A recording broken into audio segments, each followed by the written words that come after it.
Hola, bienvenido a este cuarto video de este especial que estamos haciendo para Pentecostés.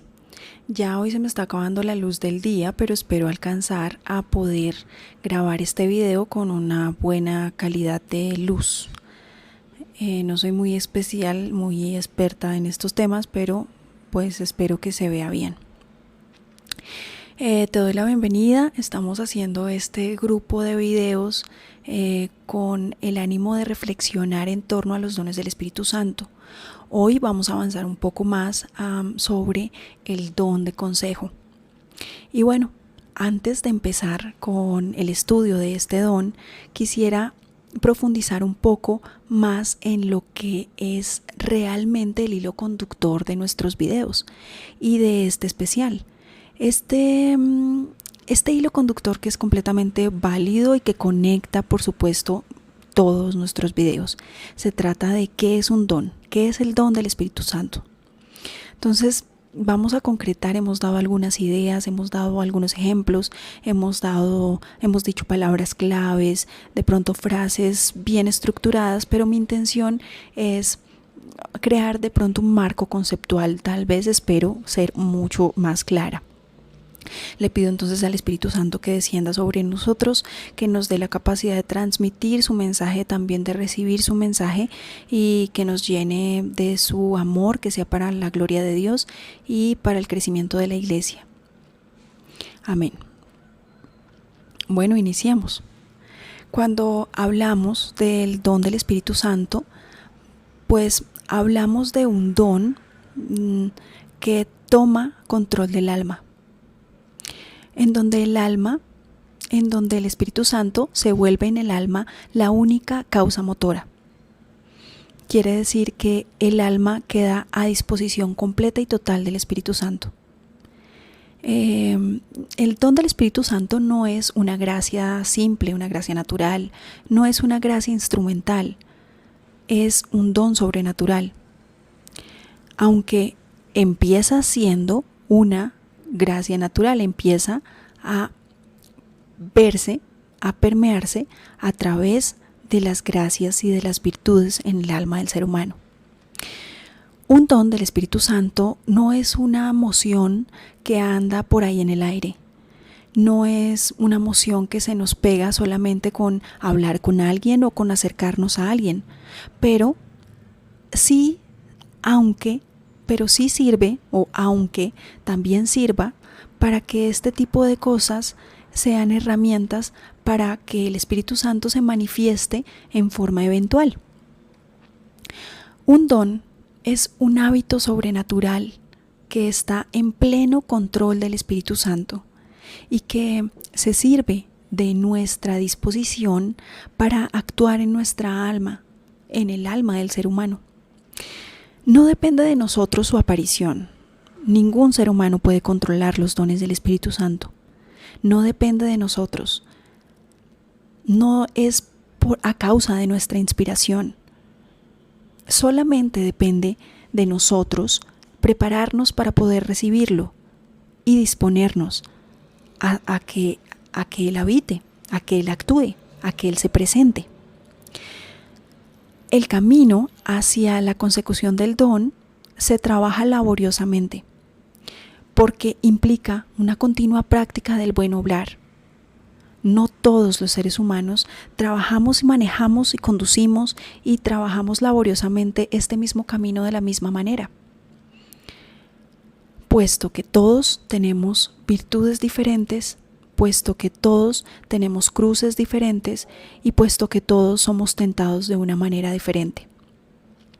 Pero a todos sí nos sirve o es provechoso para nuestra alma el buen obrar, como ya se los mencionaba, alimentarnos de discursos, de homilías, de oraciones, de recogimiento, de vida interior, de los sacramentos, de sobre todo la Sagrada Eucaristía, y así de una vida que es fiel a la gracia. Y otros tantos que hemos mencionado quizá a lo largo de estos 4 videos. El don es como una explosión, inesperado, muchas veces no, es que no todas las explosiones son inesperadas. Por eso digo que muchas veces el Espíritu Santo es inesperado. Aparece como por instinto, como con prontitud. Él aparece con total liberalidad, con total libertad. El ser humano no lo controla, como les decía. Actúa libremente en el alma y es así como el ser humano debe disponerse a ser un instrumento completo del Espíritu Santo para que sea Él el que tome el mando, el que dirija, el que ordene lo que hay que hacer, cuándo hay que hacerlo y cómo hay que hacerlo. Porque quizá hoy que vamos a avanzar en este don de consejo podemos aplicar a través de un ejemplo, como hemos intentado hacerlo en todos los videos anteriormente, pero hoy va a ser un poco más claro, creo yo, debido a que la virtud tiene un nombre distinto a cómo identificamos el don. Hoy el don se llama don de consejo, mientras que la virtud que nos prepara y que nos prepara a través de esta gracia natural, de esta virtud, es la prudencia. Entonces, si aplicamos un ejemplo para la práctica de una gracia natural que contribuya a la explosión de esta causa motora, que es el don de consejo, quizá lo podamos entender de una mejor manera. Como les decía, se trata de la prudencia. La prudencia utiliza en este caso un modo discursivo para juzgar lo que hay que hacer y cuándo hay que hacerlo. Nos ayuda a identificar una situación determinada, siempre iluminados por la luz de la fe. En este modo discursivo, como ya les estaba comentando, las personas, los seres humanos, realizamos un análisis del entorno. Determinamos lo que debemos hacer, cómo debemos actuar y en qué momento. Esa es la forma en la que nosotros actuamos virtuosamente a través de la prudencia. Pero el don de consejo no funciona justamente así, porque el don de consejo no es discursivo, ni siquiera da tiempo para razonar. Claro, es indispensable hacer uso de esta causa instrumental que acabamos de nombrar, es decir, de la virtud de la prudencia. Pero cuando se trata del don, el don de consejo instruye por razones divinas nuestro ser. Incluso si no entendemos por qué, en muchas ocasiones vemos cómo las personas que han recibido el don de consejo no tienen un razonamiento muy claro, un entendimiento profundo de por qué sucedieron las cosas como sucedieron, de por qué actuaron de la manera en que actuaron. Más bien, el don llega en el momento crucial, en el momento justo, en el momento exacto, en el momento en donde hay que actuar, ya o ya. Hay que hacerlo para la salvación del alma, hay que hacerlo para no desviarse de la fidelidad de la gracia. Entonces, el Espíritu Santo actúa al modo divino. Nosotros podemos creer que la forma de actuar correcta es A, pero finalmente nos damos cuenta que el Espíritu Santo actúa en forma perfecta del modo B. Entonces, casi somos nosotros un instrumento y Él es un impulso que actúa con prontitud. No se queda pensando en discursos extensos. Ahora, quiero que iniciemos, como siempre lo hemos hecho en los videos anteriores, analizando un versículo. Hoy quiero que analicemos uno del Santo Evangelio según San Mateo, en el capítulo 10 y versículo 6. Aquí nos dice: yo les envío como ovejas en medio de lobos. Sean entonces astutos como serpientes y sencillos como palomas. Yo los envío, dice Jesús, como ovejas en medio de lobos. Sean entonces astutos como serpientes y sencillos como palomas. ¿Alguna vez has reflexionado este versículo?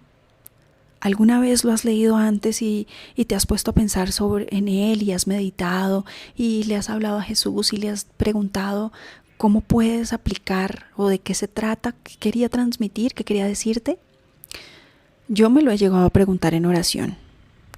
Me lo he llegado a preguntar con el ánimo de encontrar y de saber cómo encontrar, cómo lograr el equilibrio entre ser una serpiente y ser una paloma. Ese es mi mayor cuestionamiento, ha sido cómo lograr ser tan astuta y tan sencilla al mismo tiempo. Y te voy a decir en qué radicaba mi cuestionamiento o mi incertidumbre.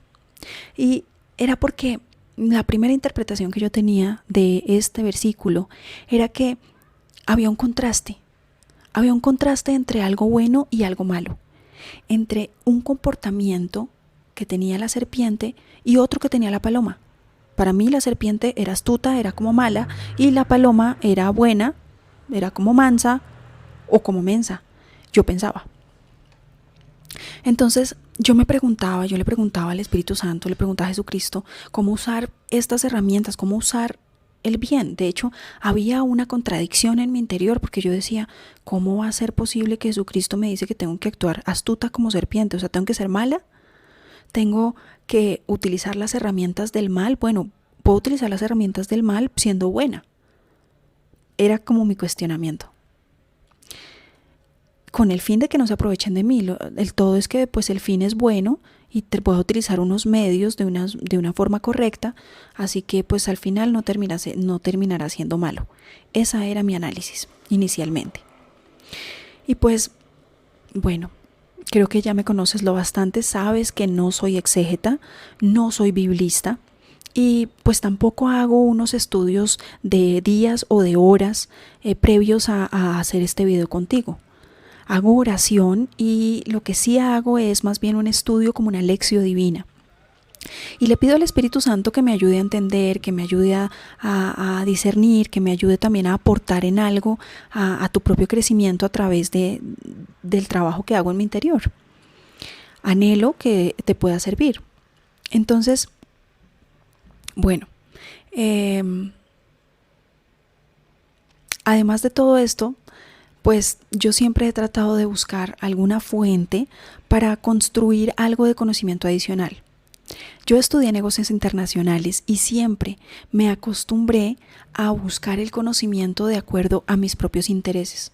Es normal que uno a lo largo de la carrera haya muchas materias en las que no tenga afinidad, que no le guste, pero haya otras en las que sí encuentra un gusto especial y en estas normalmente solía ampliar mi conocimiento, ampliar la construcción de este conocimiento.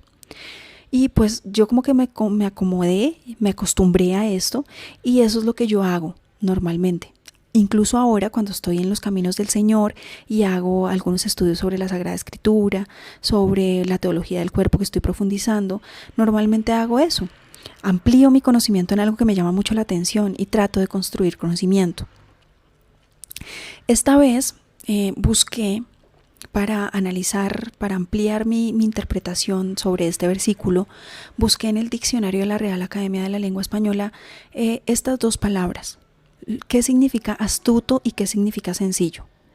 Y bueno, yo sé que parece obvio y de todas maneras me sirvió. Y aunque parezca obvio, también quiero compartir contigo que a veces los conocimientos más sencillos son los más enriquecedores, son los que más contenido tienen.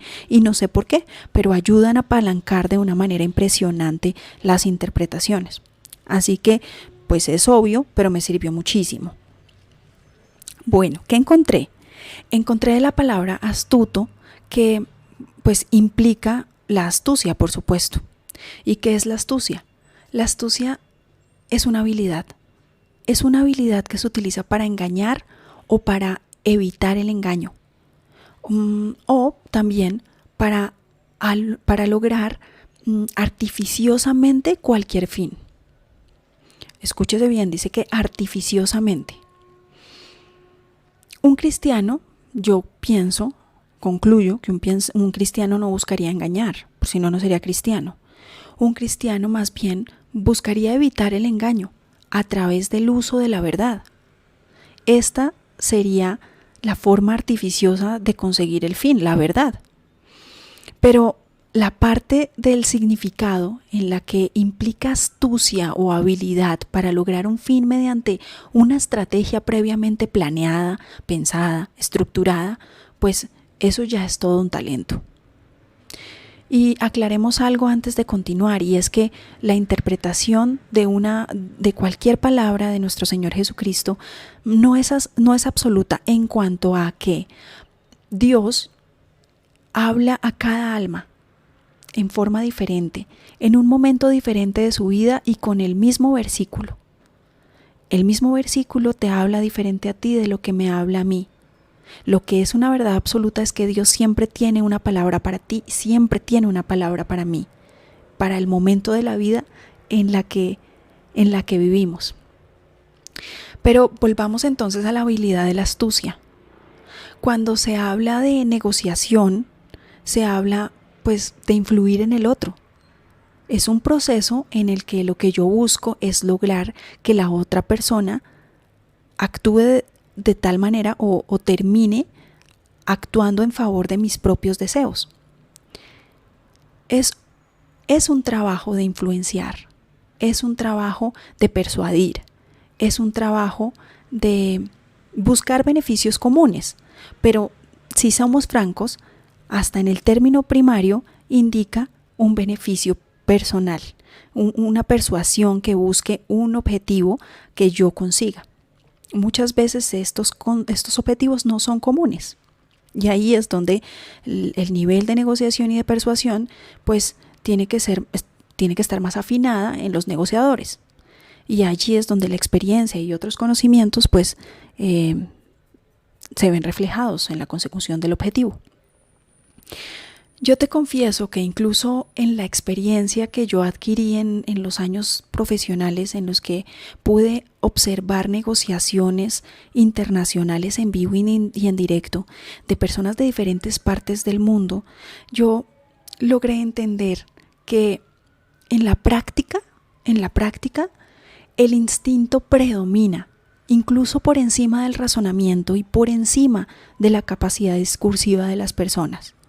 Con esto no quiero bajarle la importancia o quitarle la importancia a los estudios, a la preparación, a las prácticas previas a una negociación. Con esto no quiero quitarle la importancia a la experiencia, a las habilidades, a los talentos que adquieren muchas personas para negociar y conseguir aquello que buscan. Hay muchas personas talentosas en realidad, pero esa fue mi experiencia. En términos generales, lo que yo veía eran seres humanos que estaban guiados por un instinto que les indicaba cómo actuar, qué decir, cómo moverse y qué hacer. Incluso en un ambiente completamente materialista, en un ambiente agnóstico, en un ambiente secularizado totalmente, en donde pues no se habla de Dios, el ser humano es capaz de identificar cuando se le habla desde el fondo del corazón, y no solamente es capaz de identificarlo, sino que reacciona a otra persona que le habla desde el fondo del corazón. Eso concluí yo del significado de astuto mezclado con la experiencia que tenía. Luego busqué la palabra sencillo y decía que era la característica de algo que no ofrece dificultad. Fácil, sencillo. Bueno, con solo saber estas dos cosas, o estas tres cosas, o este conjunto de cosas, yo ya cambié la interpretación inicial que yo había hecho de las palabras de Jesús. Te dije que inicialmente yo había interpretado el versículo pensando que era una indicación para actuar de una manera que contrastaba. ¿Qué quiero decir? Que era algo bueno y algo malo, que yo debía utilizar las herramientas del bien, pero al mismo tiempo debía utilizar las herramientas del mal con el fin de que no se aprovecharan de mí. Así que ahora, después de estudiar el significado de estas palabras, yo me doy cuenta de que en ningún momento se trata de usar las mismas herramientas del mal, sino de lograr ser lo mejor de la serpiente y lo mejor de la paloma. De todas maneras, hay que identificar a la serpiente, identificar a la paloma. Hay que conocer cuáles son las habilidades de cada uno de ellos, que ambas provienen de Dios. Dios otorga los talentos a la serpiente, Dios otorga los talentos a la paloma. ¿Y cómo lograría esto? ¿Cómo lograría esto? Pues me fui otra vez a la experiencia que tuve durante varios años de las negociaciones internacionales, que fue muy provechoso para mí porque no eran solamente colombianos, eran personas verdaderamente de alrededor del mundo, con culturas totalmente diferentes, idiomas totalmente diferentes, concepciones de lo que era negociar muy diferentes. Así que, bueno, ¿cómo lograría entonces yo esto? Basado en esa experiencia y basado en la información que tengo ahora. Yo concluí lo siguiente. No sé si lo vayas a compartir conmigo, pero yo lo comparto contigo. Dice, yo tenía que ser tan auténtica en mi interior. Yo tenía que ser, además, yo tenía que ser tan auténtica, tan astuta para lograr empalmar lo que era en mi interior con lo sencillo de lo que podía, de la manera en la que yo podía traducirlo en acciones, exteriormente, hablando. En otras palabras, yo tenía que hacer que lo interior y que lo exterior fueran completamente una sola cosa, como lo que fue Jesucristo en todo momento. Quiero decir que yo no debía preocuparme creando estrategias falsas para convencer a otros de la verdad. Eso era una interpretación mundana. Yo dije, una cosa es interpretar entonces una serpiente desde la óptica del mundo, como lo malo. Pero si ya me retiro de esa interpretación y cambio a la serpiente ya no como algo malo, sino como algo bueno también, pero con talentos y con habilidades completamente diferentes a los de la paloma, pues lo que yo tengo que hacer es actuar sin miedo, porque no hay nada que ocultar. Yo no tengo que ocultar una estrategia escondida que utiliza la serpiente y verme como una mansa paloma. No, yo debo actuar completamente transparente con las habilidades de la serpiente y con las habilidades de la paloma. Como el agua limpia. Y aquí hago otra analogía, hago otra comparación. Y de aquí en adelante voy a hablar del agua limpia. Eso es lo que yo interpreté. Debo ser un agua limpia. De eso debe ser mi trabajo, limpiar el agua, porque yo ya soy agua, yo ya tengo esas habilidades. Dios ha dispuesto en mí las habilidades, la astucia de la serpiente y la sencillez y mansedumbre de la paloma. Lo que tengo que hacer yo es que se me note, que sea evidente en el exterior. Así que, bueno, si somos agua, el trabajo, como te dije, radicará en limpiarlo. Ahora, ya no requería tanto análisis, se me había facilitado todo. Todo se había aclarado, todo era más fácil ahora. Yo ya no tenía que hacer tantos análisis, ya no tenía que hacer tantas estrategias, ya no tenía siquiera que estudiar tanto, porque al fin de cuentas, yo soy agua. Yo soy transparente. Y sin dificultad cualquiera que vea el agua podrá beber de esa agua y podrá darse cuenta que no hay peligro, que no hay inseguridad si quieren beber de ella. Voy a transmitir confianza. Actuando así, yo no iba a requerir de unas estrategias o de unos planes prefabricados que requerirían demasiado razonamiento para lograr que otros confiaran o creyeran en mí. Era todo más fácil. De hecho, una astucia diferente, o sea, una táctica diferente, una estrategia diferente a la que te estoy mencionando, pues ya no era tan honesto, ya no era tan cristiano, ya podía incluso considerarse hasta un engaño, porque incluía mentiras o incluía falsas verdades. Y pues con el tiempo, eso lo único que iba a hacer era adicionar un veneno, una autodestrucción, un aniquilamiento en el cual el Espíritu Santo de Dios no participa. Ya me estaba matando porque así el Espíritu Santo no iba a posarse en mí. Mientras que actuando tal cual Jesús, como serpiente, astuto como serpiente, sencillo como paloma, honesto, prudente, certero, confiado, como se presenta en las Sagradas Escrituras. El Espíritu Santo podría llegar en mi auxilio en cualquier momento, porque estaba preparada, porque iba a estar preparada. Si yo lo necesitaba, Él iba a llegar. No dependía de mí cuándo fuera que llegar, pero de que llegaba, llegaba, porque yo estaba ya dispuesta. Así que era más fácil que el Espíritu Santo quisiera posarse en esa fuente, beber de esa agua e incluso fusionarse con ella.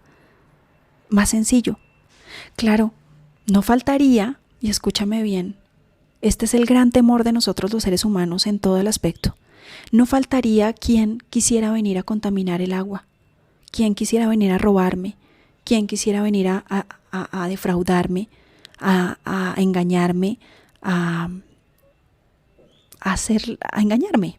Pero ahí, justamente ahí, es cuando entran otras virtudes y otros dones, sobre todo eso, la confianza en la Santísima Trinidad. Porque uno no puede vivir con incertidumbre. Uno debe vivir con confianza en la protección de la Santísima Trinidad y con aceptación, porque es verdad que todos debemos llevar una cruz y hay que llevarla con orgullo. El yugo es ligero cuando vamos con Jesucristo y esa es nuestra esperanza, ese es nuestro aliento. No vivir sin dolores, no vivir nunca traicionados, no vivir nunca engañados, vivir protegidos por el Espíritu Santo, vivir amados, vivir santificados, vivir, porque no hay muerte para los que renacen con Cristo. La muerte es temporal, pero nosotros, los cristianos, resucitamos con Cristo. Y esa es la esperanza, así es que pensamos, así es que vivimos. Esa es nuestra esperanza real. Y miren, sin querer queriendo, esto también nos sirve como ejemplo de cómo actúa la prudencia, porque con ayuda de la gracia natural logramos realizar análisis importantes, como les hablaba al principio, discursivos, que nos ayudan a tomar decisiones, a saber cómo actuar y al final de todo esto, pues solo será el Espíritu Santo quien actúe en nosotros en el momento oportuno para nuestra defensa y salvación. Es decir, yo puedo tener muchas estrategias pues para que no me roben, para actuar, ser una oveja en medio de lobos y actuar con astucia y con sencillez, pero al final de cuentas, el que tiene nuestra salvación en sus manos es el Espíritu Santo, no nuestras propias capacidades, y esa visión no se nos puede pasar por alto, porque esa es la confianza que nos mantiene. Esa es la verdad que nos ayuda a reconocernos siempre a nosotros mismos. Y es por eso justamente que el don de consejo estimula profundamente la humildad, justamente por esto que les estaba diciendo. Es tan importante vivir una vida cristiana, porque de lo contrario, el don no se desencadena. Terminaremos actuando como los opositores de la salvación, con orgullo, con soberbia, con esa capacidad que en todos los dones, no sé si lo han notado, pero en todos los dones el opositor más grande es creernos nosotros los gobernadores de nuestra propia vida. Quien gobierna nuestra propia vida es el Espíritu Santo. Y a partir de allí nos quitamos un peso impresionante. Sí tenemos que trabajar y trabajar duro, pero el que actúa al final de todo, el que nos salva, nuestro abogado, nuestro defensor, nuestro paráclito, es el Espíritu Santo. Más bien, Él nos invita a militar. Él nos invita a mantener nuestras aguas transparentes, siempre en el ejercicio del conocimiento de nosotros mismos. Y es así también comprensible como, derivado de este don de consejo, llega la humildad, la sumisión, la obediencia de quien posee la autoridad dada por Dios. Se incrementa cada vez a un nivel mayor en nosotros la obediencia y el reconocimiento de la autoridad que Dios ha designado aquí en la tierra, en la iglesia. En la iglesia. Quien actúa con prudencia en sus acciones normalmente sabe y reconoce que hay cosas que no son fácilmente identificables entre lo bueno y lo malo. Quien actúa con prudencia en sus acciones muchas veces sabe que no va a ser tan fácil discernir lo que hay que hacer, por más métodos discursivos que nosotros podamos llegar a desarrollar. Por eso es importante acudir a la Madre Iglesia, porque a través de su conocimiento, de su experiencia, a través de la Sagrada Escritura, del discernimiento del Espíritu Santo a través del magisterio y de nuestros directores espirituales o de nuestros sacerdotes, de nuestros guías inmediatos, aquellos que Dios ha dispuesto para nosotros en la parroquia del barrio, en un amigo especial que sea sacerdote, en un director que me haya ayudado durante años, a través de toda esta autoridad, de todo este Espíritu Santo que Dios ha determinado a lo largo de su iglesia, nosotros podemos llegar a ser verdaderamente prudentes. Para lograrlo hay que ser verdaderamente humildes, porque hay que reconocer esta autoridad. Y es que es Dios mismo el que reconoce esta autoridad, siendo Él el primero. No sé si has leído el diario de Santa Faustina Kowalska, el diario de la Divina Misericordia, pero en muchos lugares, a lo largo de su escrito, ella valora la autoridad que tiene su confesor. Y también empalma la autoridad, la actitud que tiene nuestro Señor ante la autoridad de la Iglesia, y es en completa aceptación. Él nunca irá en contra de una orden de un sacerdote. A él le queda más fácil transformar las cosas de maneras sobrehumanas, pero jamás irá en contra de la Santa Iglesia. Son una. El Espíritu Santo es el alma de la Iglesia. Y esto sirve como argumento adicional para fomentar en nosotros la humildad, para fomentar en nosotros esta obediencia. Un don no es otorgado solamente a través de la perseverancia de nuestra alma, sino y para la edificación de nuestra propia alma, sino para edificar la iglesia, para edificarnos como comunidad. Hay un ejemplo bello que quiero compartir contigo del Santo Cura de Ars. La verdad es que el Santo Cura de Ars nunca fue muy experto, un experto teólogo que tuviera pues un reconocimiento como un eminente conocedor con una retórica impresionante o admirable. La verdad no, él era un hombre muy humilde, se dice de él. Pero cuando iba al confesionario, él llegaba a resolver a través del don de consejo unos problemas morales, unas condiciones morales que pues no son fáciles de determinar. No es fácil determinar en el confesionario, mira, debes hacer esto, oriéntate por acá. Es un don de consejo tan alto que solamente podía ser reconocido por la obra misma del Espíritu Santo. Y así fue reconocido por teólogos eminentes que quedaron impresionados en su época. Esto es un bello ejemplo, no solo porque realmente no fue para la edificación, solo para la edificación personal del Santo Cura de Ars, sino para nosotros como su iglesia, como la iglesia que iba a buscarlo, que iba a acudirlo, que iba admirado por este don del Espíritu Santo. Y ahora me pregunto, y de paso te pregunto a ti, si en algunos momentos, no en algunos, que si en todos los momentos más bien, la pregunta puede ser, ¿en cuántos momentos realmente tú identificas que buscas el don del Espíritu Santo para tomar decisiones, para adoptar posiciones que vas a adoptar frente a la familia, frente a la situación política de tu país, frente a una posición de una decisión contundente que van a tomar en la empresa en la que trabajas, por decir algo, o si van a despedir a empleados, si van a contratar personal, si tomas en cuenta el Espíritu Santo para la toma de estas decisiones.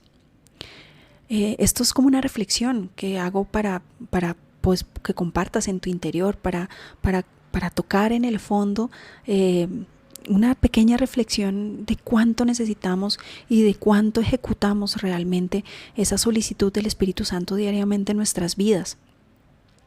Y cuando yo voy a responder, yo solamente tengo una palabra en mi mente y es María.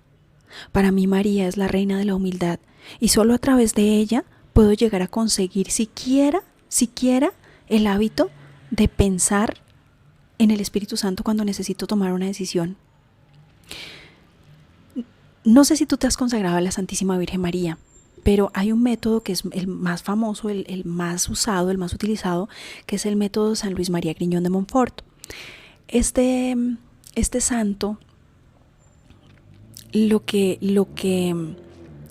utiliza como herramienta, entre otras cosas, es hacernos sentir no solamente hijos de María, que ya lo somos por el bautismo también, sino hacernos sentir pertenencia, objeto, somos posesión de la Santísima Virgen María. Lo que quiere decir que todo lo que somos, todo lo que tenemos, todo lo que hacemos en nuestra vida es posesión de la Santísima Virgen María. Y a través de sus virginales y humildes manos, todo es entregado al Padre. Y esto pues me ayuda muchísimo en mi imagen personal frente al Señor. Yo intento recordar eventualmente mi consagración y en especial una frase que quiero compartir contigo que está escrita en esa consagración que tengo aquí enmarcada. Siempre la tengo presente para no olvidarlo, para no olvidar que soy posesión de la Santísima Virgen María. Te voy a compartir esa frase. Dice, es solamente un fragmento. Dice, te escojo hoy, oh María, en presencia de toda la corte celestial, por mi Madre y Señora. Te entrego y consagro en calidad de esclava mi cuerpo y mi alma, mis bienes interiores y exteriores, y aún el valor de mis buenas acciones pasadas, presentes y futuras, dejándote entero y pleno derecho para que dispongas de mí y de todo lo que me pertenece, sin reserva, según tu amable beneplácito, a mayor gloria de Dios en el tiempo y en la eternidad. Por supuesto, la consagración es más extensa, pero en esta parte puedes ver el reflejo de lo que yo te comentaba. Y es la entrega total de lo que somos y de lo que hacemos a través de las manos de María. No sé, espiritualmente hablando, qué sucede, pero al consagrarnos, el canal de las gracias aumenta, es mucho más fácil hacer el bien. Es mucho más fácil recordar que eres un instrumento en las manos de María y que necesitas la inspiración del Espíritu Santo en todo momento. Por eso la traigo a colación en este momento, porque quiero compartirlo contigo y invitarte a que si no te has consagrado, te consagres, a que puede ser un buen momento para renovar la consagración, puede ser un buen momento para volver a meditar estos compromisos que hiciste cuando te consagraste. Claro, sería mentira entonces solamente sentarnos en esta posición de lo correcto y de lo maravilloso sin darnos cuenta que también enfrentamos grandes retos como cristianos. Decía la misma frase, os mando como ovejas en medio de lobos. Si me equivoco en alguna palabra lo lamento porque ahorita me cuesta mucho devolverme, pero este es el concepto. Jesús nos manda como ovejas en medio de lobos. Así que es mentira pensar que todo es fácil, que todo es sencillo y que todos van a comportarse y van a negociar con las mismas condiciones puras y objetivas que nosotros queremos ser y vivir como cristianos. La verdad es que no. Encontramos también en los procesos de negociación, así como también encontramos en nuestra vida diaria, personas que viven su propio proceso. Pero lo bueno es que también encontramos personas en nuestro diario vivir que tienen normalmente una buena capacidad de don de consejo, no, eso está mal dicho, un buen discernimiento. Hablo específicamente de los ancianos. Los ancianos, que pues la verdad es que ya no conseguimos muchos, ya no hay muchos, la verdad, ya no se ven tantos. En las familias siento que ya no hay tantos. Pues ellos han recorrido un camino de la vida ellos han vivido victorias y han vivido fracasos. Ellos han decidido ya al final de su vida, muchos de ellos, en su gran mayoría, sentarse como observadores, pero también como apoyo para nosotros que seguimos corriendo la carrera de la vida. Ellos se sientan desde un punto de vista donde nos pueden observar, pero también donde nos aconsejan, pero también donde nos dan su buen juicio y donde nos pueden transmitir un buen consejo. Así los que corremos, pues podemos llegar a ser un poco más eficientes. Así los que corremos podemos obtener más triunfos. Es un trabajo en equipo.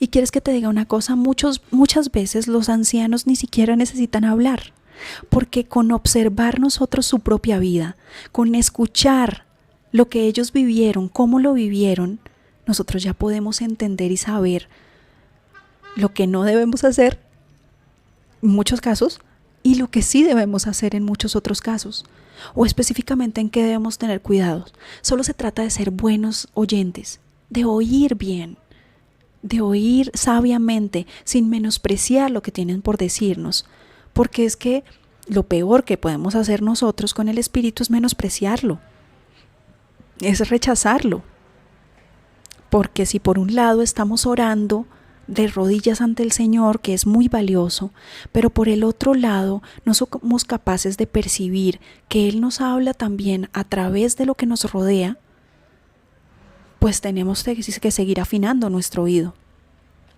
¿Y esto por qué no sucede? Esto no sucede porque vivimos a las carreras. Esto no sucede porque vivimos con unas enseñanzas que han estado distorsionando en las últimas décadas lo que consideramos como importante, como valioso, como real. Entonces yo vengo como oveja entre lobos, pero no quiero ser un lobo. Mi admiración no es que yo quiero convertirme en un lobo, para nada. El mundo hace ver a los lobos como la gran panacea, como la berraquera. Todo el mundo, los adolescentes y los chicos quieren ser lobos, pero no, por ahí no es. Yo quiero seguir siendo oveja, orgullosamente oveja. Una vez tuve una conversación con un señor y él se burlaba de mí y me decía, es que entonces tú eres como una oveja, pero lo decía en tono despectivo. Y yo lo miré con todo el orgullo que me hizo sentir eso. Le dije, claro, sí, soy una oveja y sigo a mi pastor, y mi pastor es Jesucristo. Y bueno, esto no lo digo para echarme flores, porque en realidad no.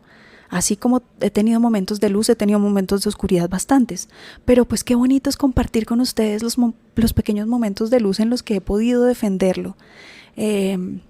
Así que bueno, ya para terminar, quedémonos con el deseo de acallar el ruido, quedémonos con el deseo de bajar la velocidad, de ser lobos, de ser ovejas, siendo conscientes de que lo rápido que nos lleva al mundo, con esa velocidad que nos lleva al mundo, pues muy difícilmente veremos a Dios hablar en nuestro interior, porque Dios habla en nuestro corazón, Dios habla en la soledad, Dios habla en los débiles, Dios habla en los que no están escuchados, Dios habla en los que menospreciamos. Allí está hablando. Que entendamos, quedémonos entendiendo que el Espíritu Santo no se halla muy cerca. Yo decía que él tenía como un radar y estaba por ahí mirando. Y eso es una visión demasiado lejana. Él no está lejos como un radar mirándonos desde afuera, no. Él no está muy cerca, Él está dentro de nosotros. Y que nuestra divinización depende de cuánto logremos entregarnos al Santo Espíritu, al Espíritu Santo. Espero poder vernos nuevamente antes de la fiesta de Pentecostés, pero si no logramos vernos, entonces nos veremos con el siguiente don en un par de días. Dios te bendiga.